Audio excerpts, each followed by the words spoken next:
Salut, deuxième journée de cet Euro qui a commencé par la victoire, somme toute, très tranquille de la Suisse contre la Hongrie. Une première période franchement médiocre entre les deux équipes, mais encore plus médiocre côté hongrois. Et les Suisses qui ont pris 2 buts d'avance sans trop forcer. Après, en seconde période, les Suisses ont semblé accuser le coup physiquement et la réduction du score a pu donner un petit espoir aux Hongrois, mais c'était trop faible, ça manquait de consistance et Mbolo a profité d'une grosse erreur de défense pour marquer le troisième but et le vête d'un lob. À 18h, il y avait sur le papier un des premiers grands chocs de cet Euro avec Espagne-Croatie. Mais bon, la Croatie, qui est une équipe qui, contrairement à la légende, n'a jamais proposé beaucoup de jeux et qui a une équipe somme toute vieillissante, à l'image de Modric, hein, et qui n'a rien fait dans ce match. Alors c'est vrai que jusqu'à l'ouverture du score de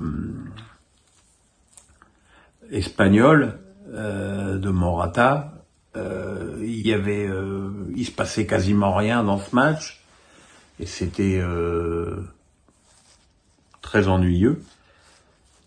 Et puis il a fallu cette passe de Fabian Ruiz qui a fait voler en éclats la défense centrale croate.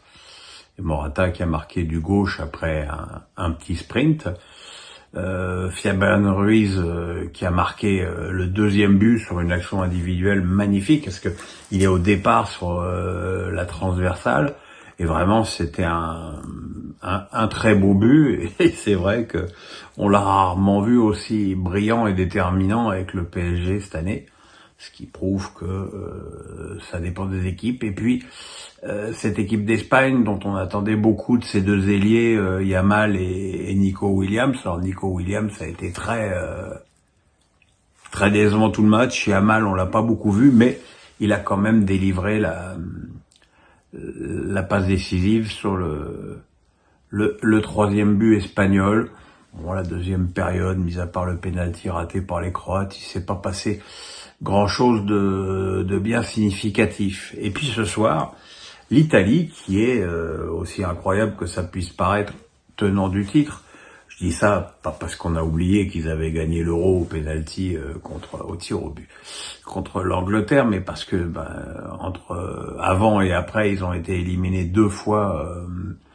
Ils se sont pas qualifiés 2 fois pour les coupes du monde, donc c'est vrai que ça laisse un bilan. Et puis bon, l'arrivée de Spalletti, il y a finalement très peu de temps, le départ de Mancini, bon c'est une équipe qui naviguait un peu à vue. Et ça s'est vu puisque dès la première minute, les Albanais ont ouvert le score sur une touche insensée de Di Marco, directement sur Bajrami, qui a ouvert le score en mettant la balle dans le plafond de Donnarumma.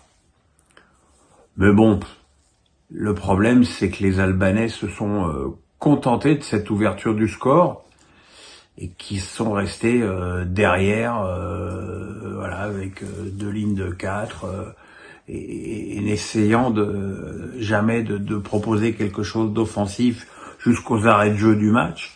Donc c'est décevant. Bastoni de la tête a égalisé au deuxième poteau avant que Barella d'une jolie demi-volée donne la victoire à l'Italie. Mais le non-match des Albanais fait que c'est difficile de juger le réel niveau de ces Italiens qui ont quand même passé la seconde période à gagner du temps et à faire des fautes. Un peu décevant. De toute façon, jeudi, ils joueront contre l'Espagne. Là, on en saura certainement beaucoup plus sur leur vrai niveau. Voilà, demain, on se retrouve pour les 3 autres matchs de ce week-end. Et puis lundi, le fameux France-Autriche, les notes, l'analyse. Voilà. On est reparti, les amis. Voilà. Le pouce, on s'abonne. Passez une bonne nuit. Bye bye.